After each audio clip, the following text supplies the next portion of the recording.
तकरीरें तो हम बहुत सुनते हैं,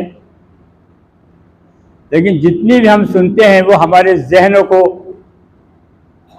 बिखेर देती हैं, हमारी सोच के अंदर एक वबाल और एक हिजाज, एक तूफान पैदा कर देती है।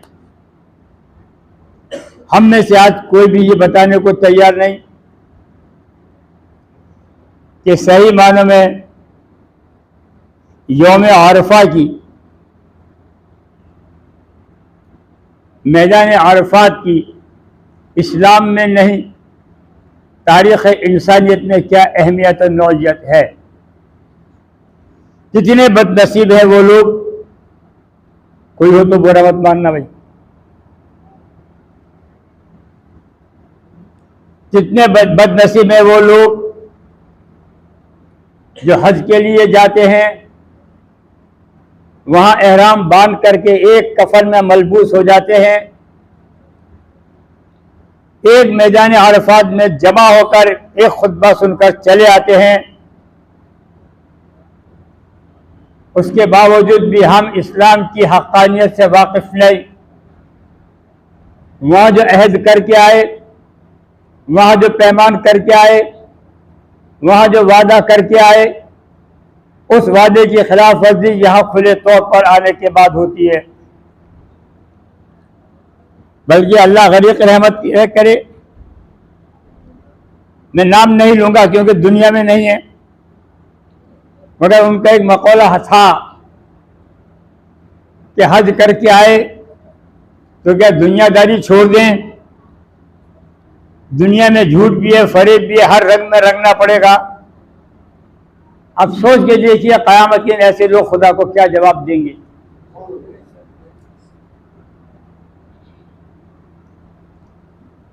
मैं 2-3 मुद्दों पे बातचीत करूंगा।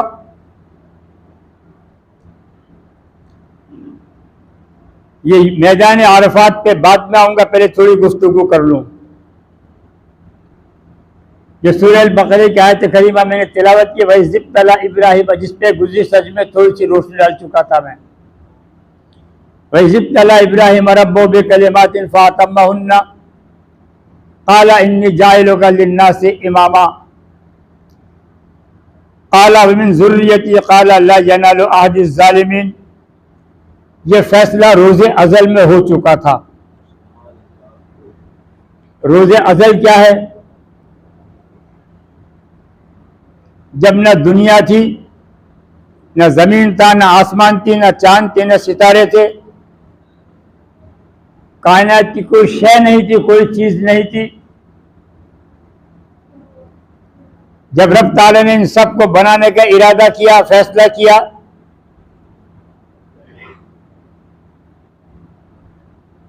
उसके साथ ही अल्लाह तबारक व तआला ने इंसानी रूहों को भी जन्म दिया।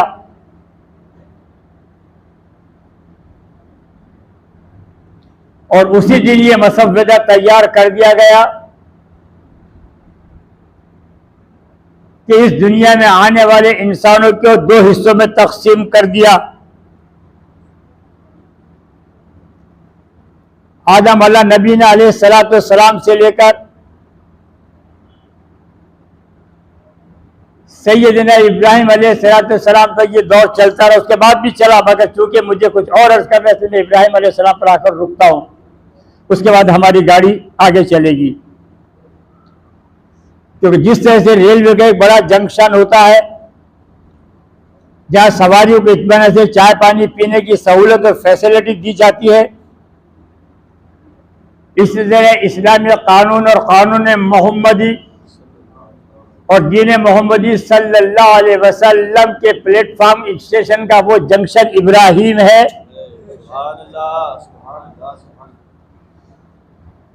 जहाँ से दीन मोहम्मदी सल्लल्लाहु ताला अलैहि वसल्लम की ट्रेन रवाना होकर जन्नत तक का सफर तय करती है। आया ना मतलब बात में? नहीं आया, लगी नहीं बात, समझ में नहीं आई। अब कैसे समझाऊं?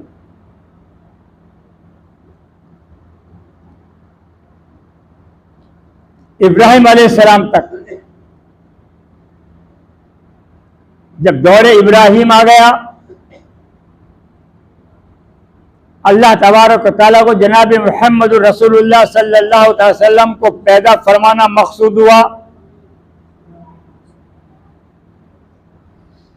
तो दौरे इब्राहिम को ऐसे मकाम पर लाकर खड़ा कर दिया और एक ऐसा वादा वाईद हो गया जिसने आने वाले नबियों के लिए एक राह हमवार कर दी, एक रास्ता हमवार कर दिया, एक शाहराह हमवार कर दी। इस शाहराह से ट्रैफिक के दो रास्ते हुए, एक इस्माइली हो गया और एक इसहाकी हो गया। बिल्कुल नया उन्वान, नई बातें, नया अंदाजे, नया तरीका है। हमारे उलमाओं के पास सिवाय देवबंद, बरेली या फजाइल ही मिलेंगे, इसके अलावा तालीम नहीं मिलेगी। बहुत जरूरी बातें दो चार अर्ज करनी है मुझे इसी उन्वान के तहत। दो प्लेटफॉर्म तैयार हो गए, एक अप एंड डाउन, एक इब्राहिमी प्लेटफॉर्म, एक इसहाकी प्लेटफॉर्म, एक इस्माइली प्लेटफॉर्म। इसहाकी प्लेटफॉर्म पर ट्रेनें आती गई जाती रहीं और अब वो एक ऐसा प्लेटफॉर्म हो गया जहां से ट्रेनों का आना जाना बंद हो गया। इस्माइली ट्रेन ही जो वंदे भारत की तरह से चली, सुना वंदे भारत का नाम, जिसकी मुसाफत दुनिया से लेकर जन्नत तक वो सैयदना इस्माइल अलैहिस्सलाम से ऐसी चली कि मरकज मोहम्मदी पर लाकर सारी दुनिया को खड़ा कर दिया। और इस मरकज मोहम्मदी सल्लल्लाहु ताला अलैहि वसल्लम से ईमान वालों का ऐसा ठागा भरता हुआ समंदर पैदा हुआ जिसने रूए जमीन को सिर्फ अपने सारे अपने दामन में समेट लिया। ये सत्ताए मोहम्मदी सल्लल्लाहु ताला अलैहि वसल्लम है और रहेगा इंशाअल्लाह। वहां इब्राहिम अलैहिस्सलाम की कुर्बानी और इसार पैदा हुए, होश आया, अकल पकड़ी। एक हम हैं कि अपने बच्चों को रात, हम तो पहले बात हम बच्चों को बताते नहीं हमारा दीन क्या है। मुझे बता दे कोई माए का लाल हाथ खड़ा साहब, मैं अपने बच्चों को बताता हूं दीन क्या है, दीन के उसूल क्या है, हमारा दीन हमसे क्या चाहता है, मकाम मुस्तफियत हमसे किस बात की ख्वाहिश करती है। आज भी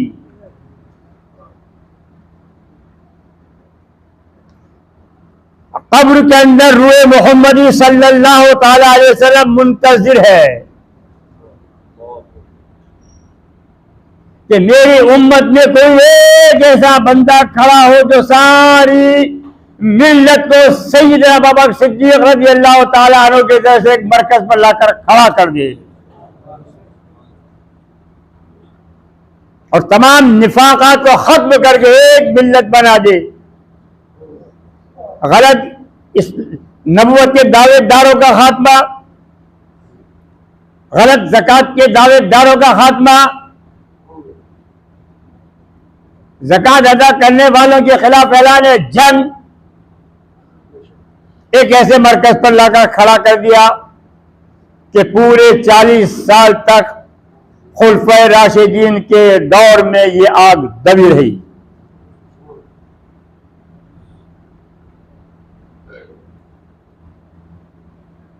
सवाल हुआ उस जब देखिए आंख खोली इब्राहिम अलैहिस्सलाम ने,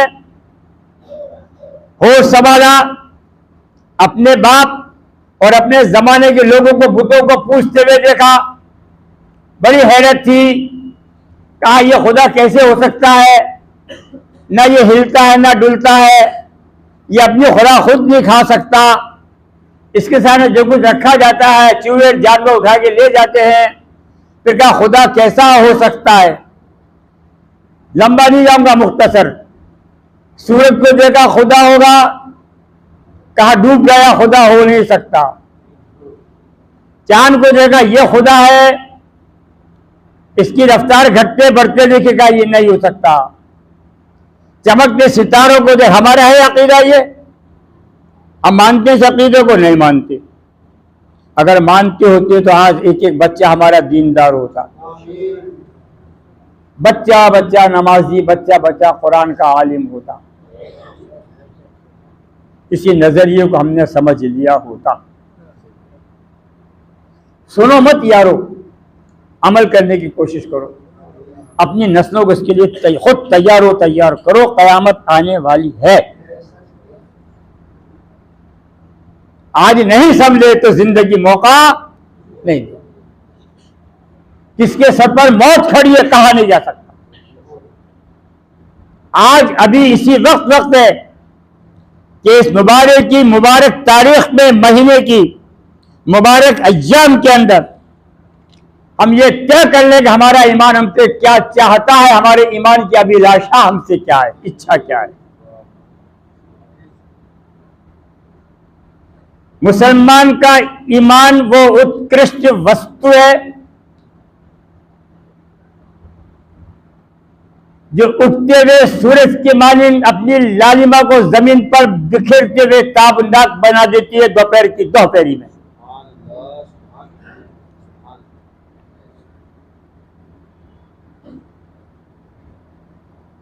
जब सब छट गए बादल, उस सच्चाई के इम्तिहान शुरू हो गए। बाप ने जिला वतन कर दिया बाहर, तुम मेरी औलाद हो नहीं सकते जो बुतों को बुरा कहे। हिजरत, आग में डाला गया, जवान बेटे की कुर्बानी का हुक्म दिया। 90 साल की उम्र में बेटा हुआ, 90 साल की उम्र में जवान बेटे को, 16 साल के बेटे को कुर्बानी का हुक्म दिया। बहुत लंबे वाक़े थे, मैं उधर नहीं जाऊंगा, जाना मुझे कहाँ है ये सुनो। वइज़ तला इब्राहिम रब्बु बिकलिमातिन फ़अतमहुन्ना, हमने इब्राहिम को हर तरह से उसकी जिंदगी के हर मोड़ से, हर पहलू से आजमाया। वो हमारी आजमाइश में खरा पक्का उतरा। हमारी मोहब्बत ने पुकार कर कहा, या इब्राहिम इन्नी जाइलुन फिल अर्ज़ि खलीफा।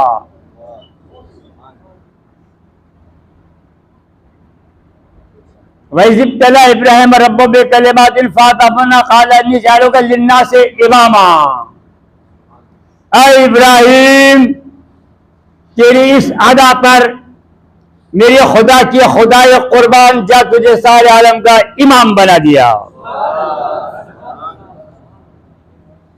सुबह कयामत तक तेरी ही नस्ल में ये नूरानी पाकीज़ा इमामत रहते हुए मोहम्मद अरबी तक पहुंच जाएगी। और फिर मैं मोहम्मद अरबी को इजाजत अता करूंगा कि शब मेराज में सारे अंबिया मस्जिद अक़सा में तेरी इमामत की इक़्तिदा में नमाज अदा करेंगे। ये इब्राहिम अलैहिस्सलाम की कुर्बानियों का जवाब था। इब्राहिम अलैहिस्सलाम ने फरमाया, वमिन ज़ुर्रियती इमामा, ऐ मेरे रब क्या मेरी औलाद को भी इमामत देगा? क़ाला मिन ज़ुर्रियती, क्या मेरी इमाम औलाद को भी देगा? क़ाला ला यनालु अहदी ज़ालिमीन, जो तेरे रास्ते को छोड़कर चलेगा उस जालिम उसको नहीं दूंगा।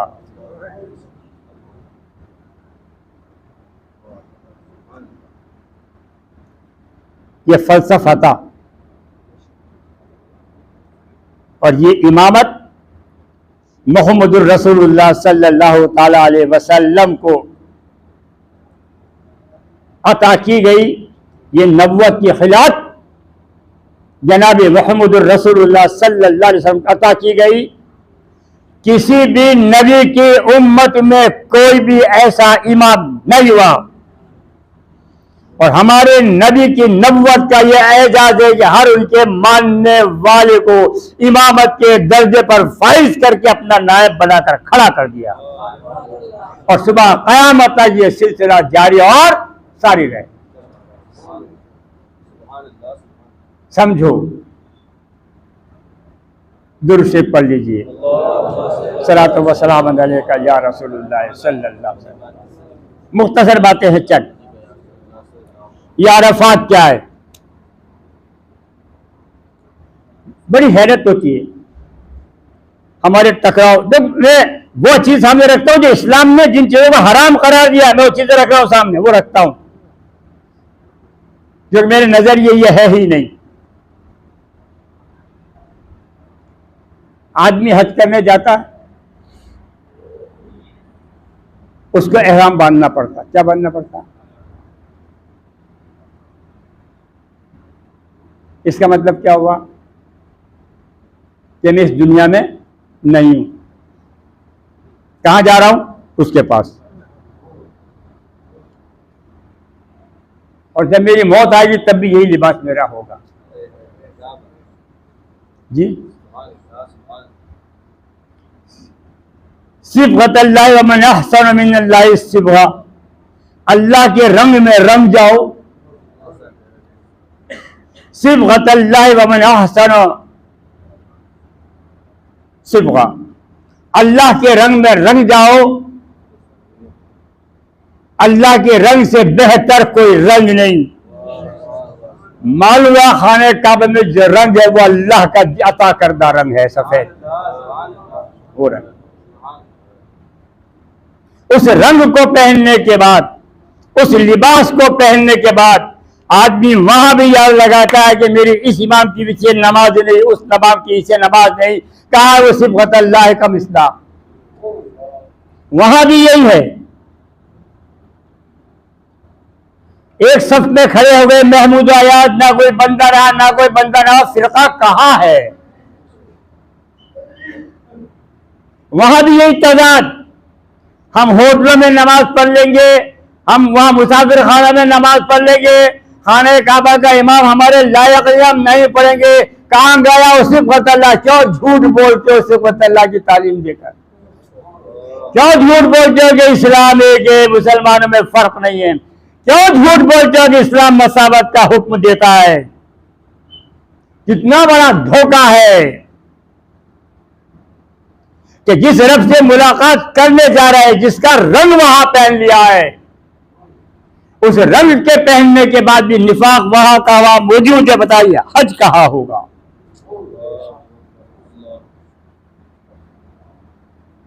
यह अरफात क्या है? यह अरफात उर्स से बना। उर्स के मायने पहचान के मुलाकात के हैं। उर्स के मायने पहचान के मुलाकात के हैं। 350 बरस तक हजरत आदम अलैहिस्सलाम और हजरत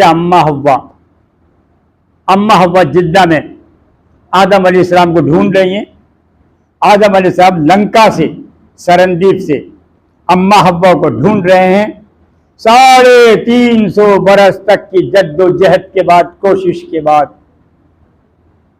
जबल नूर जो मैदान अरफात में है, उस जबल नूर पर दोनों की अचानक मुलाकात हो जाती है। बरसों के बिछड़े हुए आज यहां आके मिले।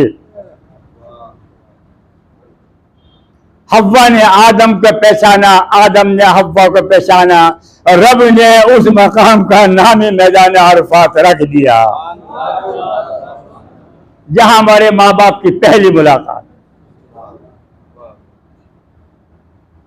वही मुलाकात है जो बाकी तो जियारत है।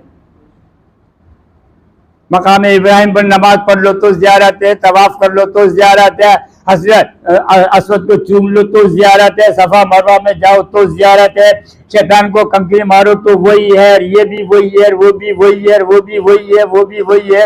सवाब सबके हैं, लेकिन जो हज के अय्याम में मैदान अरफात में दाखिल ना हो सका उसका हज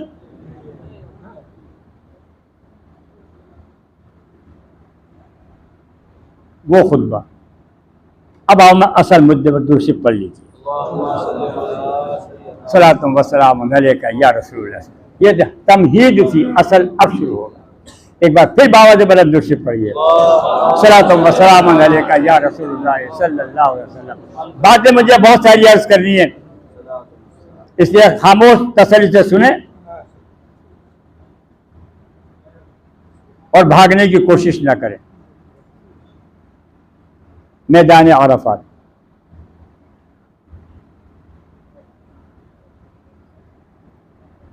मैदान अरफात क्या? एक ऐसा दस्तूर, एक ऐसा कानून, एक ऐसी दफा जिसने दुनिया के सामने कुरान की वो नज़ीर पेश कर दी, कुरान का वो लुब्बे लुबाब पेश कर दिया, कुरान का वो सार पेश कर दिया जिसको दुनिया आज तक झुटला नहीं सकी।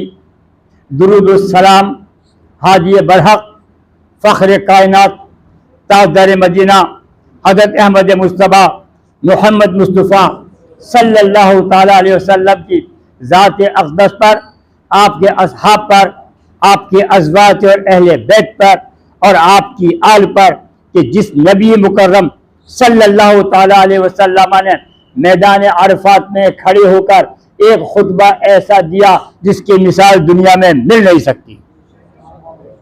वो खुतबा हम तक कितने लोगों तक हर रोज तकरीरों में पहुंचता है, कितने उलमा जो उस तकरीर की शक को आपके सामने लाते हैं।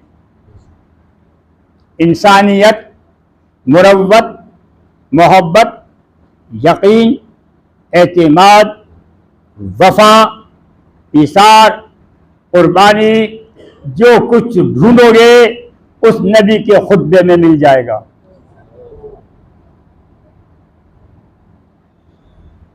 हम एक नहीं है।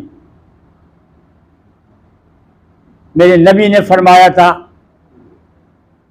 उस खुतबे में खड़े होकर, क्या लोगों, तुम सब आदम की औलाद हो, तुम सब आपस में भाई भाई हो, कोई ऊंच नहीं है, कोई नीच नहीं है, कोई गरीब नहीं है, कोई अमीर नहीं है, कोई फकीर नहीं है, कोई काला नहीं है, कोई गोरा नहीं है। ये सब अल्लाह तबारक व तआला की बनावटें हैं, उसकी नज़ीरें हैं, उसकी मिसालें हैं, उसके जरिए इंसान पहचाना जाता है। मगर तुम सब दुनिया के लोग, अमीर हो, गरीब हो, काला हो, गोरा हो, अरब का हो या अजम का हो, तुम सारे इंसान आपस में भाई भाई और एक आदम की औलाद हो। उस नबी की तालीम का असर हम पर आज क्या है?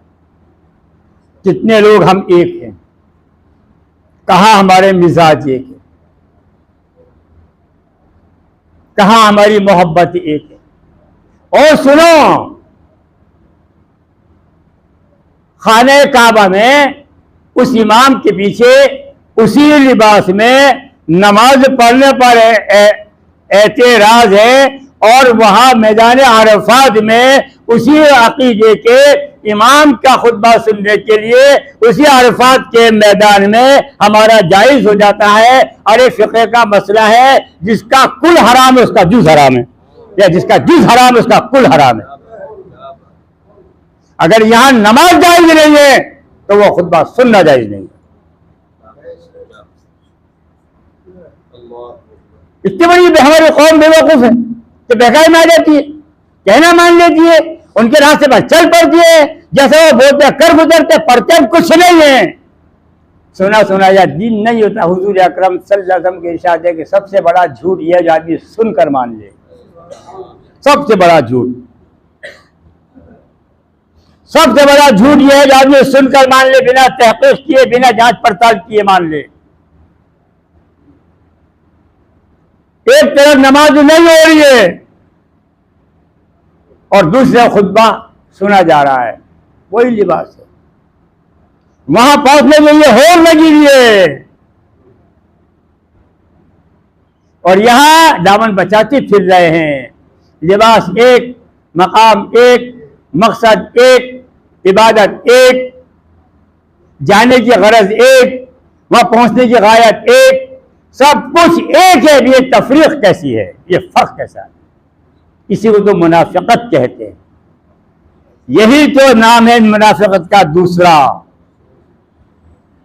मेरे नबी ने फरमाया, न किसी गोरे को किसी काले पर और न किसी काले को किसी गोरे पर मर्तबा हासिल है, बड़ाई हासिल है, न किसी अमीर को गरीब पर। सारे इंसान आदम की औलाद है, सब भाई भाई है। ए लोगों, मैं तुमको औरतों के बारे में आगाह करता हूं, अल्लाह की बंदियों पर जुल्म मत करना। ये तुम्हारे घर की, तुम्हारे खानदान की इज्जत को बचाने वाली हैं, उसकी हिफाजत करने वाली हैं, तुम्हारे बच्चों की परवरिश करने वाली हैं, उनका ख्याल रखने वाली हैं, तुम्हारे पीठ पीछे अपनी इज्जत की हिफाजत करने वाली है। ऐ लोगों, उनकी गलतियों को दरगुजर कर देना, माफ कर देना, क्योंकि औरत सबसे निचली पसली, टेढ़ी पसली से पैदा की गई है। अगर उस पर जोर आजमाई करोगे वो टूट जाएगी। जब टूट जाएगी तुम्हारा घर बिखर जाएगा। किसकी तालीम, किसकी तालीम? बोलिए जोर से, आवाज आए, किसकी तालीम थी? नाम ही नहीं मालूम। हमारे आका नबी मुकर्रम जनाब अहमद मुस्तफा मोहम्मद मुस्तफा सल्लल्लाहु अलैहि वसल्लम की तालीम की दर्स था वो अरफात के मैदान का खुतबा। मैदान अरफात क्या, टाइम हो गया मगर बात फिर से करूंगा मुकम्मल। मुझे 2-3 बातें अर्ज भी करें, वो मैं नमाज के बाद, फर्ज के बाद अदा कर दूंगा, लेकिन मेरी तकरीर पूरी कर दूं। नमाज का ऐलान, कुर्बानी के बारे में जो कुछ कहना है, जब तक चंदा होगा मैं कर लूंगा बात, मगर मुझे बात पूरी करने की। दूसरी बात, जो ब्याज हमारे सिस्टम में आज राइज है, मुसलमान भी ब्याज खाता है 10% पर से। वल्लाह आलम, हमारे तो कान गुनाहगार है, सच्चाई अल्लाह जानता है। मैं सुन के बोल रहा हूं, मुझे इल्म नहीं है, मगर जो खबरें हैं, किसी खबर में किसी सच्चाई हो सकती है, मैं उस पर यकीन नहीं करता, लेकिन आगाही देना मेरी जिम्मेदारी है, खबरदार करना मेरी आगाही। जिस ब्याज को, एक हदीस है, जो शख्स मुसलमान होकर, हदीस है मुस्लिम बुखारी की, कि जो शख्स मुसलमान होकर ब्याज खाता है, यानी किसी गरीब की मजबूरी खरीदता है, गोया वो अपनी माँ से 70 बार जिना करता। अस्तगफिरुल्लाह।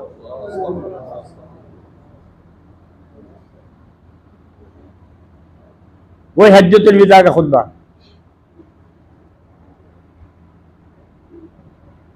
सोचिए, किस नबी को, किस नबी की तालीम मान रहे हैं हम कहाँ हैं?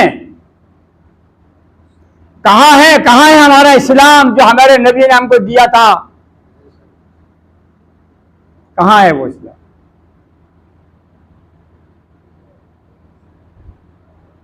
ऐ लोगों, आज के बाद मैं तुम पर हज्जतुल विदा का खुतबा, मेरे नबी का पहला और आखिरी खुतबा मैदान अरफात में। एक हज किया आपने, एक ही हज के अंदर आखिरी खुतबे में सारे मसले हल कर डाले, उम्मत को कहीं से कहीं तक महरूम नहीं रखा। यो कह दिया, जिसने जो बैठा है वो सुन ले, जिसने सुना है वो अपने आने वालों को पहुंचा दे, और उनको ताकीद कर दे कि तुम अपने आने वालों को पहुंचा देना।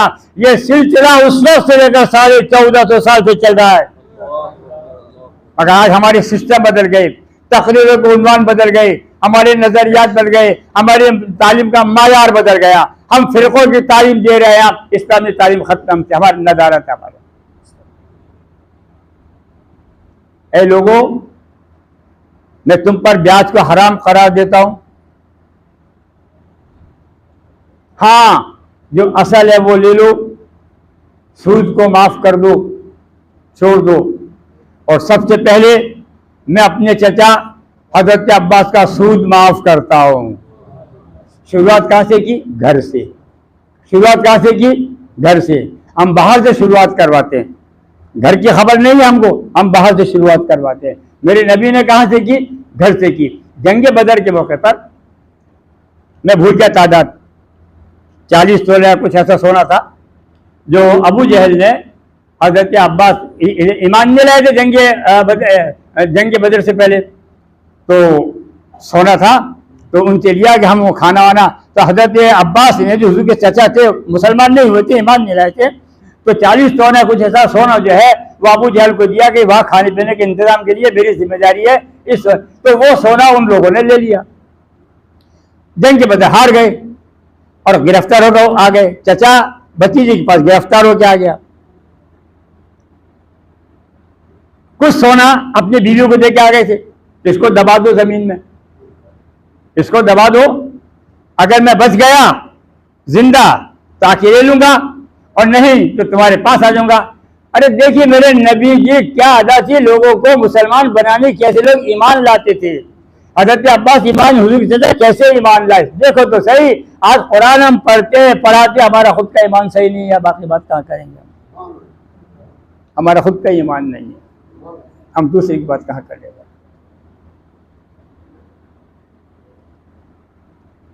जब आया आजाद होने का मामला, अब अब्बास आजाद हो जाइए, फिदिया दे दी, चले जाइए, तो ये सवाल किया। बहुत कंजूस थे, बहुत खसीस थे, चमड़ी जा दमड़ी न जा रहे हिसाब था थे अब्बास का रज़ी अल्लाह ताला, ईमान नहीं लाए थे।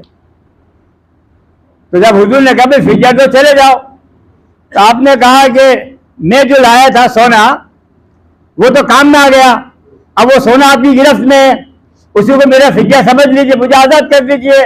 तो आपने फरमाया अब्बास वो सोना कहाँ है जो तुम दबा कर आए हो, इसको कहते हैं गैब की खबर बता देना है। अब्बास वो सोना कहाँ है जो तुम दबा कर आए हो। इतना सुंदर था कि हजरत अब्बास तड़प गए और उसी आन उसी पर ईमान ले आए कि या रसूलुल्लाह वो तो मेरे सिवा और मेरा जो भतीजा है उसके सिवा मेरी बीवी के साथ किसी को पता है, आपको पता कैसे चला? कहा मुझे मेरे रब ने बता दिया। मेरे दोस्तों, इस्लाम सीखो, दीन सीखो, इल्म सीखो। अल्लाह ताला का बात तो बहुत सारी थी मगर टाइम हो गया, ज़्यादा भी हो गया। दुआ फरमाइए कि अल्लाह ताला, नमाज मुख्तसर कर दूंगा, फिक्र मत कीजिए, आपका टाइम ख़राब नहीं होगा इंशाअल्लाह। नमाज मुख्तसर करूंगा मैं, क्योंकि पैगाम ज़रूरी है, पैगाम ज़रूरी है आपके कान तक पहुँचे। दुआ फरमाइए कि अल्लाह ताला मुझे भी और तमाम हज़रात को अमल की तौफीक अता फरमाए।